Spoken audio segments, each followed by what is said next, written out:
अब हमारे साथ जुड़ गए हैं अंशुमन मैगजिन जो कि सीबीआरई के चेयरमैन है। सर, स्वागत है आपका सीएनबीसी आवाज पर। सबसे पहले आप किस तरह से देखते हैं बजट को, जो विकसित भारत 2047 की बात सरकार करती हुई आ रही है? हमने इकोनॉमिक सर्वे में भी उसकी झलक देखी थी। कितना कैरी फॉरवर्ड अब आपको बजट में दिखा है वो चीज़? देखिए, बजट सिर्फ फंड्स एलोकेट कर सकता है, तो उस हिसाब से और कहाँ एलोकेट करता है, infrastructure being extremely important part.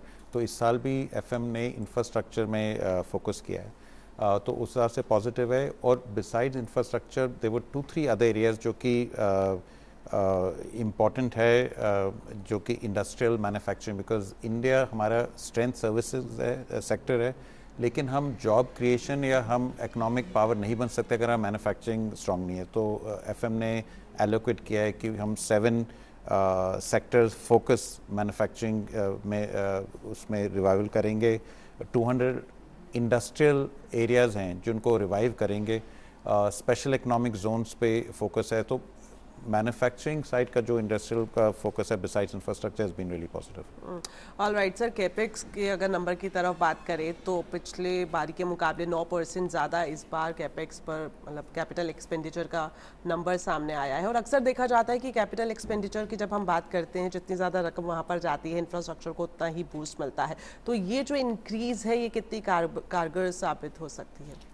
बहुत पॉजिटिव है, क्योंकि एंड ऑफ द डे जो इकॉनमी है उसका इरिगेशन और जो है वो मनी फ्लो से ही है। तो जितना कैपिटल फ्लो है और जितना भी इन्वेस्टमेंट गवर्नमेंट कर रही है, इसका पॉजिटिव इम्पैक्ट रियल एस्टेट और इंफ्रास्ट्रक्चर में पड़ेगा ही। आप कनेक्टिविटी की बात करें, जो ये waterways to freight corridors, waterways and rail, so that will have a sector में अनाउंसमेंट देखने को मिले। Fantastic impact. स्पेशली एफएम ने टियर 2 टियर 3 सिटीज़ का रिवाइवल की बात करी है। तो one of the ways for revival of that is also connectivity. आपने पिछले सालों से देखा है जितना भी रोडवेज पे काम हुआ है, जहाँ हाईवेज हमारे कनेक्टेड हैं, उससे एक तो सिटीज़ टियर 2 टियर 3 टाउन्स का रिवाइवल हुआ है, इकोनॉमिक डेवलपमेंट हुआ है, बट ऑल्सो लैंड अवेलेबिलिटी बढ़ती है अगर इंफ्रास्ट्रक्चर बेटर है। बिकॉज अभी आप देखें कि cost of land is gone up.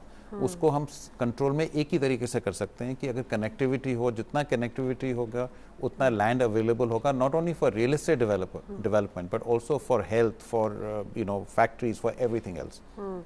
Sir, private developers के लिए एक नया फंड भी लॉन्च करने का ऐलान किया गया है, infrastructure risk guarantee fund.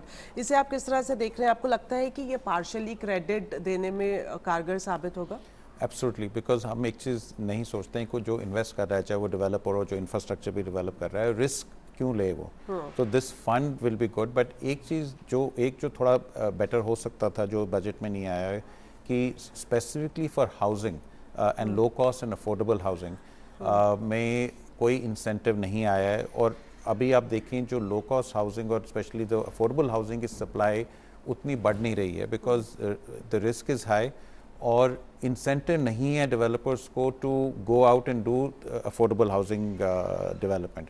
And on the demand side कोई टैक्स बेनिफिट नहीं मिला, स्पेशली कोई अगर फर्स्ट टाइम बायर है अफोर्डेबल हाउसिंग का, आई फील उसमें बेटर टैक्स इंसेंटिव मिल सकता था। सर, डेडिकेटेड रीट्स की भी बात की गई है, खासतौर पर सीपीएसएस के जो रियल एस्टेट और दूसरे इंफ्रा एसेट्स हैं उनको मोनेटाइज करने के लिए, ये कितना फ़ायदेमंद हो सकता है? बहुत पॉजिटिव अनाउंसमेंट है ये, बिकॉज हमारे अगर आप देखें government, state enterprises, central government enterprises, public sector enterprises are sitting on huge amount of real estate, directly or indirectly, और उनमें उनको monetize करना, उनको revive करना, उनको actually imagine all that money which you can raise can go back into investment in infrastructure. तो ये जो announcement है, I think this is one of the, as far as I'm concerned, one of the big announcements, and it'll be positive। और ये सिर्फ अभी तो ये सिर्फ central एंटरप्राइजेस के लिए है, बट अगर ये मॉडल एस्टैब्लिश हो जाए तो imagine across India billions of square dollars worth of और rupees worth of real estate can be monetise. जो कि आप देखें, अगर हम फिस्कल डेफिसिट की बात करते हैं, गवर्नमेंट ने बजट ने 4.3% का टारगेट दिया, which is a good target.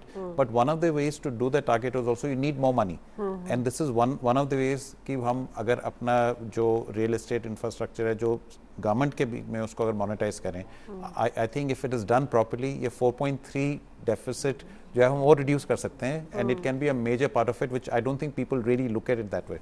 Alright sir, last question यही कि हमने जितनी भी अभी अनाउंसमेंट डिस्कस की है पूरे रियल एस्टेट सेक्टर के लिए कितना पॉजिटिव मूव साबित हो सकता है और आपके हिसाब से कितने वक्त में हम रिजल्ट सामने देख सकते हैं? देखिए, सबसे पॉजिटिव जो रियल एस्टेट के लिए वो of course infrastructure, like you mention, data centre का बात हुई, स्पेशल इकोनॉमिक जोन्स की बात हुई, रीट इन्वेट की बात हुई, so it'll be really positive. However, there were many specific areas, especially on giving fiscal incentives and tax concessions, which I hope आगे आने वाले दिनों में, ये तो एक दिन का बजट हमने अनाउंस किया, I hope going forward the government looks at it, but overall जो भी एलोकेशन इंफ्रास्ट्रक्चर में हुआ है और जो ये जो टियर 2 टियर 3 सिटीज़ की रिवाइवल की बात है और स्पेशल इकोनॉमिक जोन्स की है, that will have a positive impact on real estate. Alright sir, thank you so much हमसे बजट पर बात करने के लिए. Thank you.